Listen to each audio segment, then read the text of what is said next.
Is it really possible to build wealth in a small town? Most people will tell you no. They will tell you that real money lives in big cities. They will tell you that opportunity only knocks where there are skyscrapers, traffic jams, and million-dollar apartments. But what if that belief is exactly what's keeping you stuck? What if the secret to financial freedom isn't earning more, but needing less? Let me explain. Financial freedom is not some mystical concept reserved for tech founders and Wall Street traders. It's math. Simple math. It's the gap between what you earn and what you spend. It's about building assets that generate income while your expenses stay controlled. So imagine this. What happens if you keep your income the same, but cut your expenses by 30, 40, even 50%? You win the game faster. And one of the most powerful ways to do that is choosing where you live. A small town can dramatically reduce your cost of living. Housing alone can be half the price compared to a major city. Rent is lower. Buying property is lower. Commercial spaces are lower. Warehouses are lower. Even basic services can be cheaper. And here's the twist most people miss. Lower cost does not mean lower quality of life. For some people, it means the opposite. Less stress, less noise, less competition, more space, more community, more time. But here's the catch. You cannot just randomly pick a town and hope for the best. This is a strategic decision. Your happiness depends on it. Your family depends on it. Your business depends on it. So, before we talk about the 10 profitable businesses you can start in a town, we need to talk about how to choose the right town, because the wrong location can suffocate your dream before it even starts. First, internet. Non-negotiable, you can live in the middle of nowhere. But if your connection is unreliable, your income will be unreliable. Today, internet is infrastructure.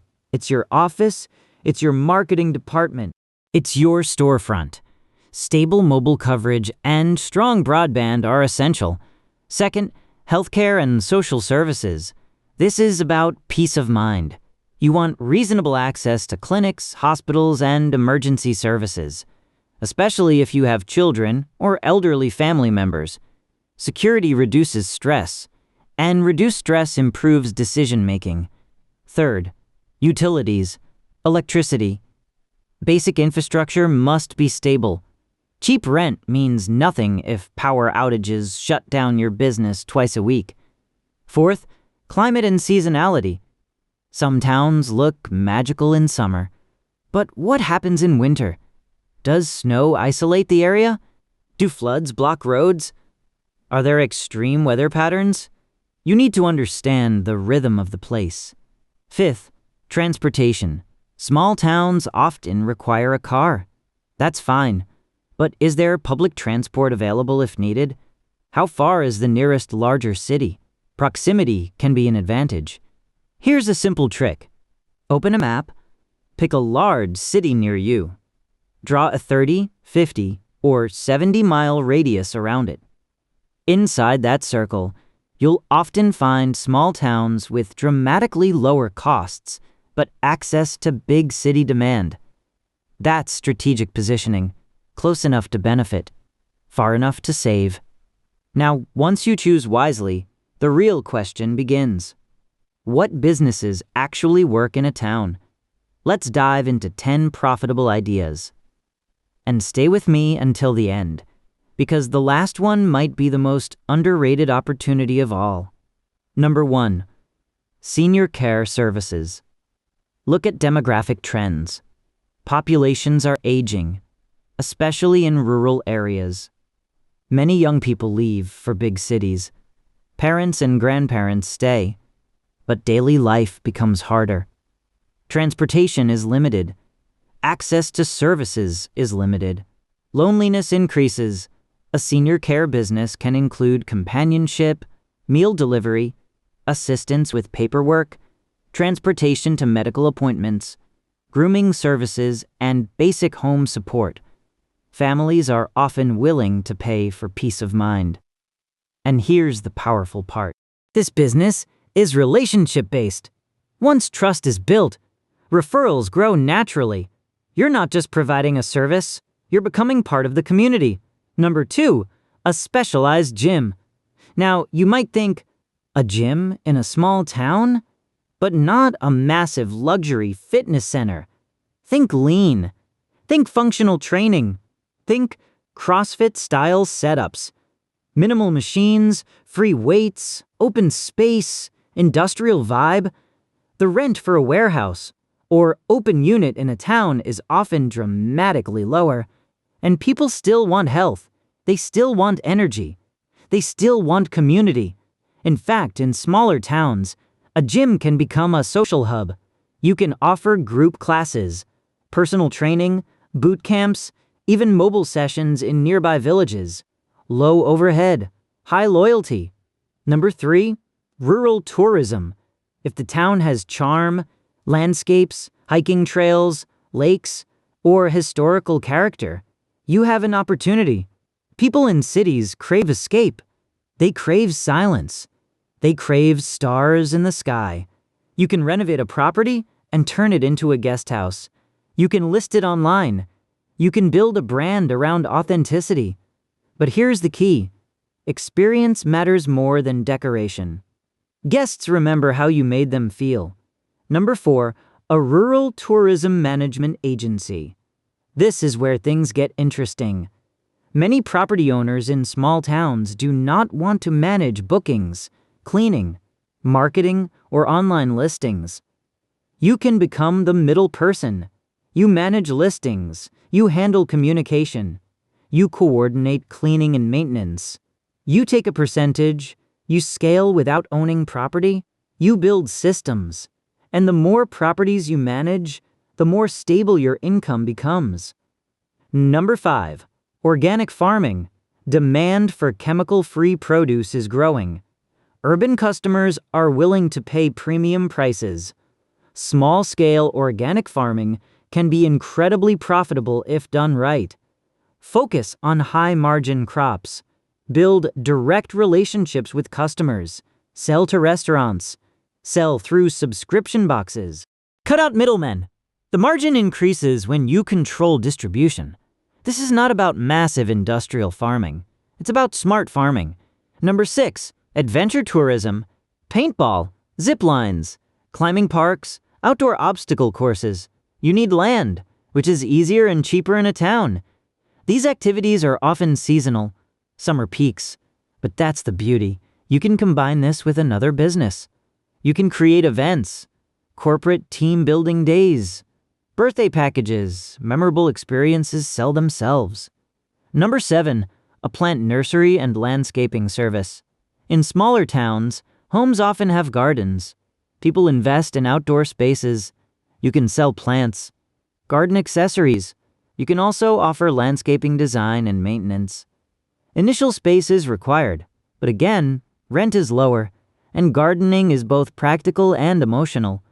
People love transforming their homes. Number 8, an e-commerce business. This is where geography becomes irrelevant. You can run an online store from anywhere with strong internet, and your warehouse space will cost far less in a town. Lower overhead equals higher margins. You can stock seasonal products. You can buy in bulk. You can sell local specialties to a global market. The key is logistics. Reliable shipping partners. Clear systems. Strong branding.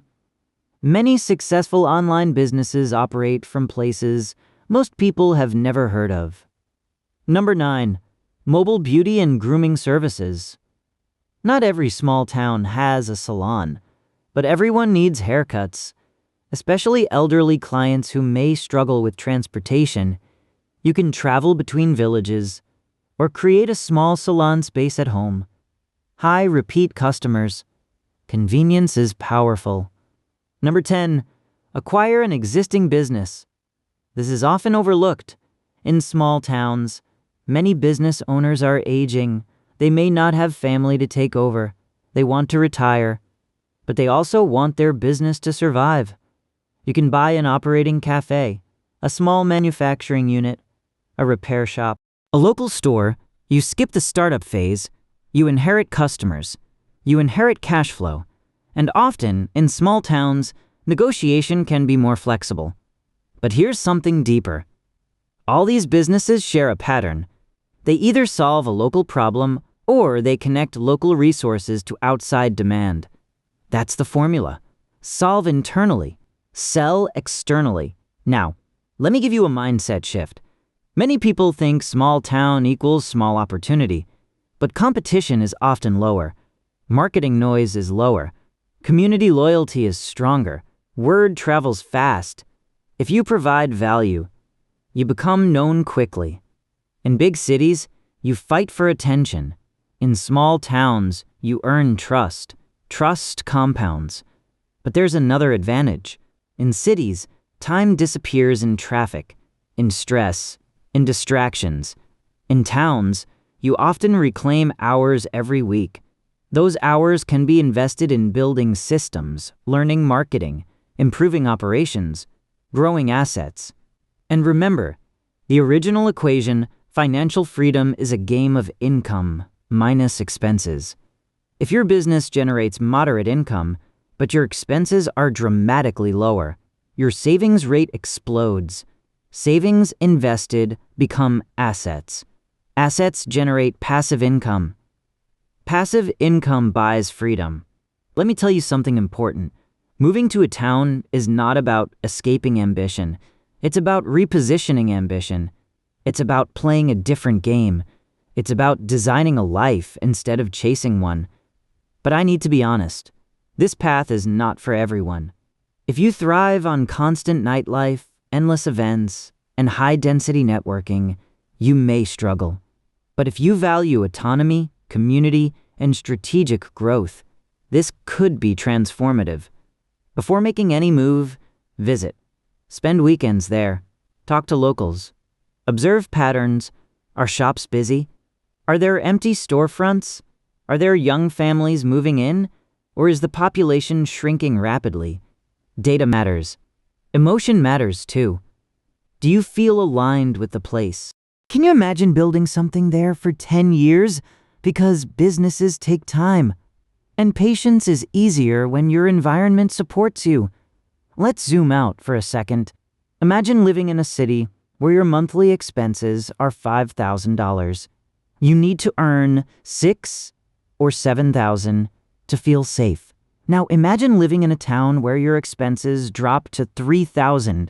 Suddenly, you need less. Pressure decreases. Creativity increases. You can take smarter risks. You can experiment. And here's something fascinating.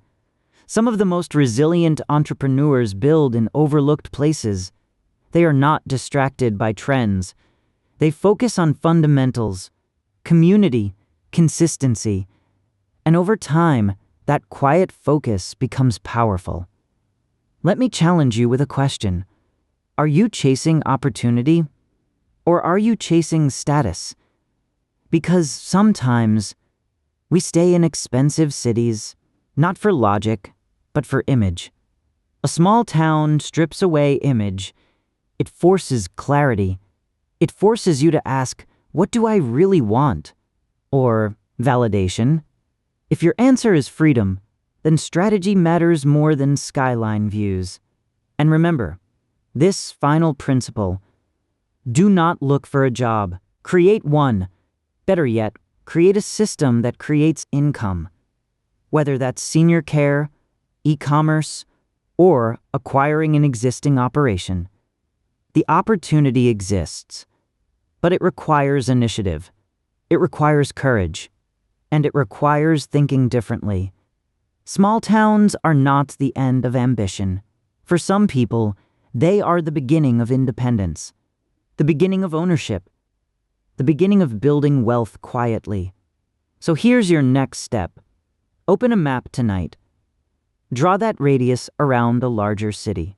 List 5 towns. Research them. Visit them. Look for gaps in services.